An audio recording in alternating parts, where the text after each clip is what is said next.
children, welcome to GS Academy online classes. I am your educator Chavi Shukla. Today I am going to teach you EBS class 5th, chapter 3rd, part 2nd, games and sport. Understand?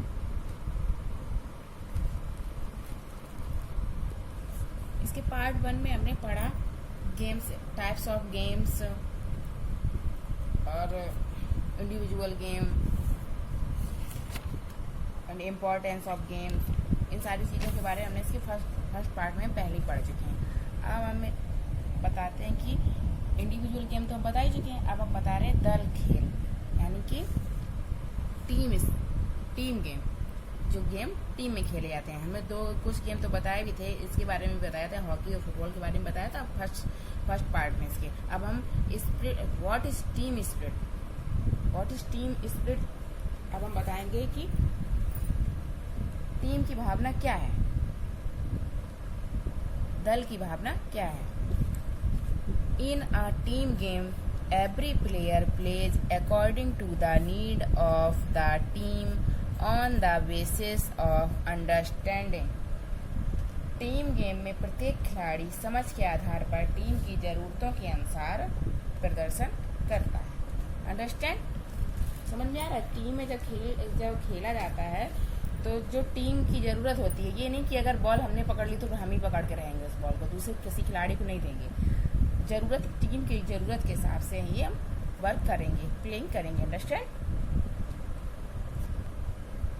Respect and coordination among the team members, और जो team के जो members होते हैं उन सभी सदस्यों के बीच सम्मान और मेलजोल होता है। सम्मान, रिस्पेक्ट एंड कोऑर्डिनेशन, मेलजोल होता है। अंडरस्टैंड? ऐसा ही तो होता है जब हम टीम में खेलते हैं, तो सभी लोग एक दूसरे से मिलजुल कर ही तो खेलते हैं, तभी तो टीम में खेल सकते हैं। कोई अपनी तरह से खेलेगा, कोई अपनी तरह से खेलेगा, तो क्या टीम में खेल पाएंगे? नहीं खेल पाएंगे ना। टीम में जब एक दूसरे का रिस्पेक्ट, एक दूसरे का सम्मान और एक दूसरे के साथ मेलजोल होता है, तभी टीम में खेल सकते हैं। This is called team spirit. यह टीम की भावना है। क्या है? ये दल की भावना है। अंडरस्टैंड? ये क्वेश्चन था, व्हाट इज टीम स्पिरिट। तो टीम स्पिरिट ये होती है कि प्रत्येक खिलाड़ी को गेम की जरूरत के हिसाब से ही खेलना है और एक दूसरे का सम्मान करना है और एक दूसरे के साथ मिलजुल कर ही खेलना है। ये क्या है? ये टीम स्पिरिट है। Understand student? Players in a national team usually belong to different regions, religions and economic backgrounds. राष्ट्रीय टीम के खिलाड़ी सदस्य आमतौर पर विभिन्न क्षेत्र के धर्मों और पृष्ठभूमि के होते हैं। देखा है कि कोई भी टीम होती है, जैसे नेशनल लेवल पे कोई टीम होती है, क्रिकेट की टीम होती है, तो कोई उसमें 1 प्लेयर यूपी का है, 1 प्लेयर एमपी का है, कोई दिल्ली का है, कोई राजस्थान का है। पूरी कंट्री से चुन के उसमें प्लेयर होते हैं कि आप लोग देखते हो, इंटरेस्टेड हो क्रिकेट में, चाहे जो भी गेम हो, चाहे वो हॉकी हो, चाहे वो क्रिकेट हो। अगर नेशनल लेवल की टीम बनेगी तो उसमें किसी एक स्टेट का कोई खिलाड़ी नहीं होगा, सारी स्टेट्स, किसी न किसी स्टेट से, अलग अलग स्टेट्स उसमें खिलाड़ी रहते हैं। Understand? Players in a team game should not be selfish and play an individual game. जो टीम में जो प्लेयर्स होते हैं वे किसी भी खिलाड़ी को स्वार्थी, टीम में खेलने वाले किसी भी खिलाड़ी को स्वार्थी नहीं होना चाहिए और व्यक्तिगत खेलना चाहिए।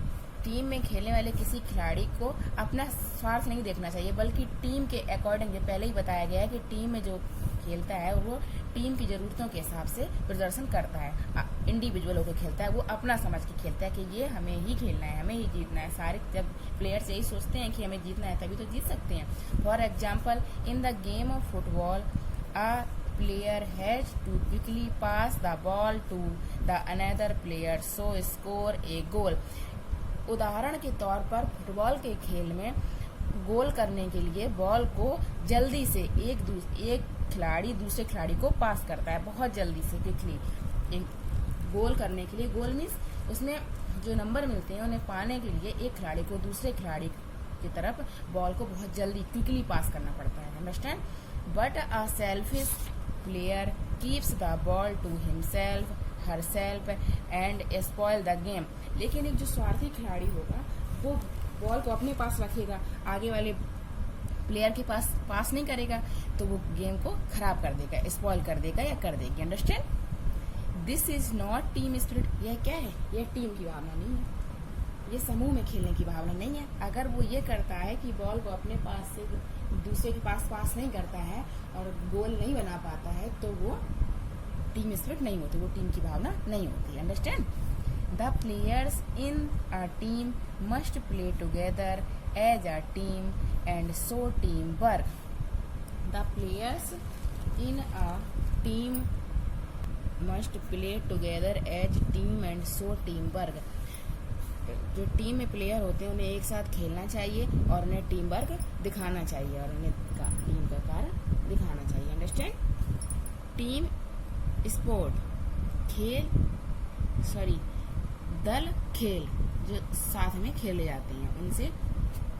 Team games teach us many lessons.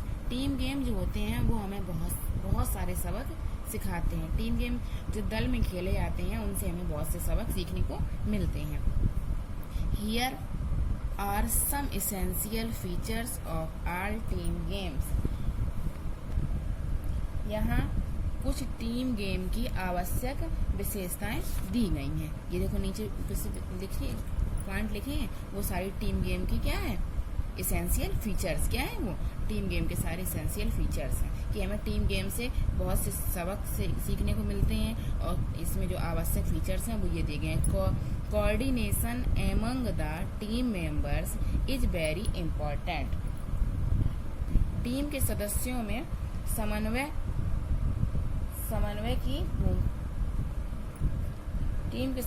में समन्वय बहुत महत्वपूर्ण है। Very important.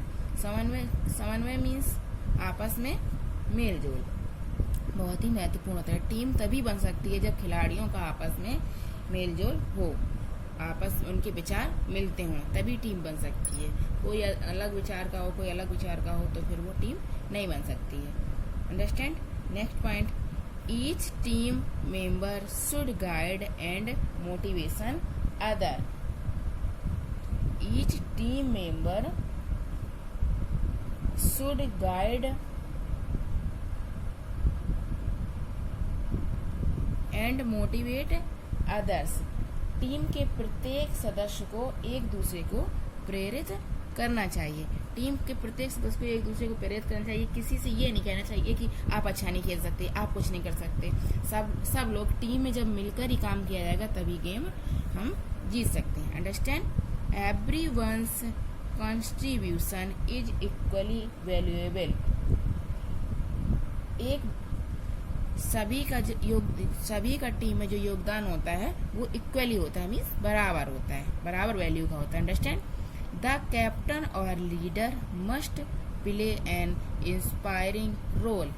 कैप्टन मीन्स कप्तान को एक महत्वपूर्ण प्रेरक भूमिका निभानी चाहिए। गेम में कप्तान को एक प्रेरक भूमिका निभानी चाहिए, तभी वो गेम का लीडर हुआ। Understand. Listening to each other is equally important. एक दूसरे को बराबर मात्रा में सुनना भी महत्वपूर्ण है। एक दूसरे की बात को समझना। कोई खेल की किसी ट्रिक को जानता है, कोई प्लेइंग में कोई ट्रिक को जानता है, तो एक दूसरे की जो भी विचार हैं वो आपस में बहुत बराबरी के महत्वपूर्ण हैं। ये नहीं है कि ये इसका विचार कम है, इसका विचार कम, ऐसा कुछ नहीं। एक दूसरे के जितने भी जो भी विचार हैं वो एक दूसरे बिल्कुल बराबर महत्वपूर्ण है। अंडरस्टैंड। डिसिप्लिन इज अ की टू विन एनी गेम। अनुशासन किसी भी खेल को जीतने की कुंजी है। अंडरस्टैंड। अनुशासन, जब हम डिसिप्लिन में रहेंगे तभी इस खेल को जीत सकते हैं। कोई अपना करेगा कि नहीं हमें ऐसे नहीं खेलना। जो टीम में डिसिप्लिन, जिस टीम में डिसिप्लिन होगा वो एक अच्छी टीम होती है। Fair play is important. Fair play is important means उचित खेल महत्वपूर्ण है। मीन्स गेम में चीटिंग नहीं होनी चाहिए। अगर गेम में चीटिंग होने लगी तो फिर वो गेम अच्छा नहीं माना जाता है। उचित खेल ही महत्वपूर्ण है। Each member should play in the right spirit of the game. प्रत्येक सदस्य को खेल सही भावना से ही खेलना चाहिए। Understand? It is very important that all the team members respect their captain and give their wholehearted support to him her। यह बहुत महत्वपूर्ण है कि टीम के सभी सदस्य अपने कप्तान का सम्मान करें और उसे अपना पूरा सहयोग दें। अंडरस्टैंड? ये तो होता है कि टीम में जो कैप्टन होता है हमें उसकी रिस्पेक्ट करनी चाहिए और जो उनकी रिस्पेक्ट करनी चाहिए और वो जो भी हमें एडवाइस देता है या बताता है, कैप्टन को तभी बनाया जब हम लोगों से कुछ उसमें खेलने की क्षमता कुछ ज़्यादा अच्छी है, जो हम लोगों से ज़्यादा अच्छे से खेल सकता है, इसलिए तो कैप्टन में तो हमें उसकी रिस्पेक्ट करनी चाहिए और उसकी सारी बातों पर ध्यान देना चाहिए। Understand? A good captain is one who gives credit and recognise the contribution of each member of the team. एक अच्छा कप्तान वही है जो टीम के सभी सदस्यों को उनके योगदान का क्रेडिट देता है। एक अच्छा कप्तान वही है जो खेल में जो सारे सदस्य खेल के जो सारे सदस्य हैं उन सभी के योगदान का क्रेडिट उन्हें देता है। अंडरस्टैंड? Try this. देखो इसमें दिया गया find and right the national games of the following countries. इसमें कुछ कंट्रीज दी गई हैं और आपसे पूछा गया है कि इनके नेशनल गेम्स बताइए कौन कौन से हैं। इसमें देखो 5 कंट्रीज दी गई, इसमें यूएसए दिया गया है, तो यूएसए का नेशनल गेम क्या है पता है आपको? Are you know that what is the national game of USA? जानते हैं क्या आप यूएसए का नेशनल गेम? नहीं जानते ना? तो क्या होता है यूएसए का नेशनल गेम? यूएसए का नेशनल गेम होता है बेसबॉल। क्या होता है? बेसबॉल। नेक्स्ट दिया गया है Australia. What is the national game of the Australia में नेशनल गेम 1 नहीं है, उसमें 2 नेशनल गेम है। एक है Australian rules football and cricket. क्या क्या है? Cricket and Australian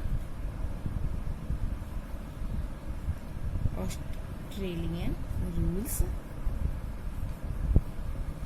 football. Short form में से कहते हैं AFL। अंडरस्टैंड? यूएसए का हो गया बेसबॉल, ऑस्ट्रेलिया का होगा cricket and Australian rules football AFL। India का होता है हॉकी। इंडिया का नेशनल गेम क्या है? हॉकी। एंड ब्राजील का है कैपोइरा। ब्राजील का क्या है? कैपोइरा। यूएसए का बेसबॉल, ऑस्ट्रेलिया का cricket and Australian rules football AFL। India का हॉकी, ब्राजील का कोपेइरा एंड जापान का है Sumo wrestling.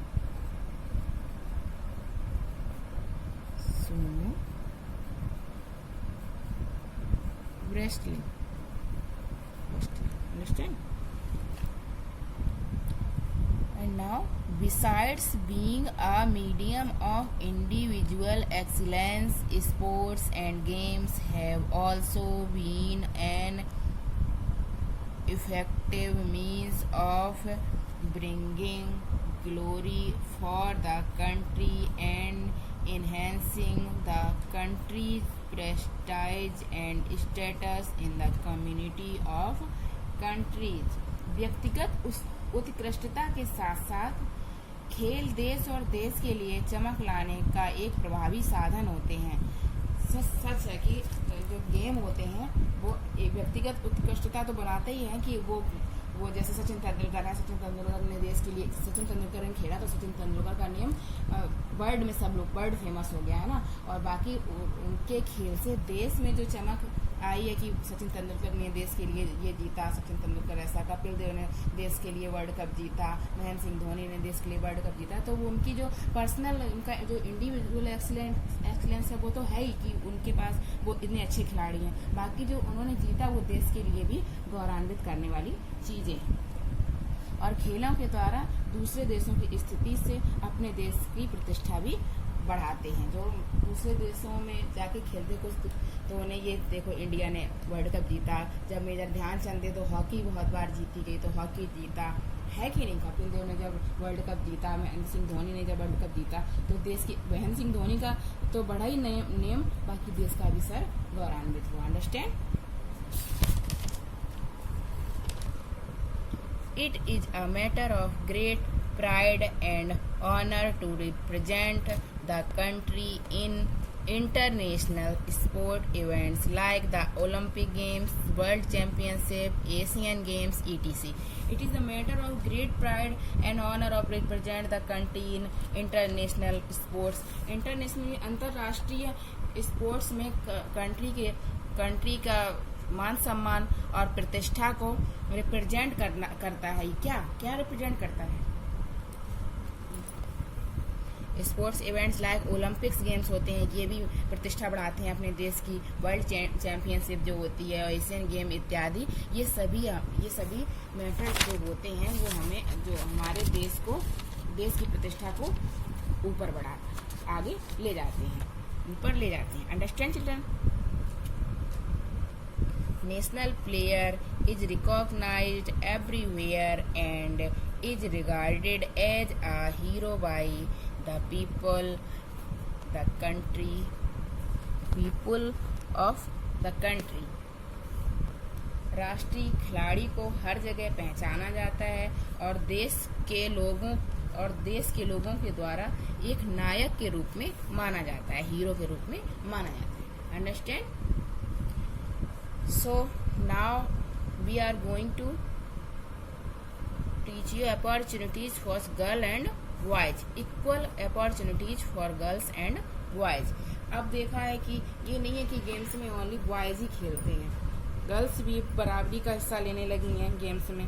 Every child has a right to sound health and physical fitness. Every child has a right to sound health and physical fitness. हर बच्चे को स्वास्थ्य और शारीरिक स्वस्थता का अधिकार है। Understand? In our schools, boys and girls are made to participate in all games and physical exercises together. In our school, हमारे स्कूल में लड़के और लड़कियां पार्टिसिपेट करते हैं सभी गेम्स में और फिजिकल एक्सरसाइज, दोनों मिलकर गेम्स और फिजिकल एक्टिविटी में, एक्सरसाइज में बराबरी का हिस्सा लेते हैं। Teachers give a lot of encouragement to girls to participate in school games and competitions. Teachers जो होते हैं, अध्यापक जो होते हैं, उन लोगों को बढ़ावा देते हैं गर्ल्स को पार्टिसिपेट करने के, स्कूल गेम और कंपटीशन में पार्टिसिपेट करने के लिए लड़कियों को बढ़ावा देते हैं। You must have heard of famous Indian sport women like,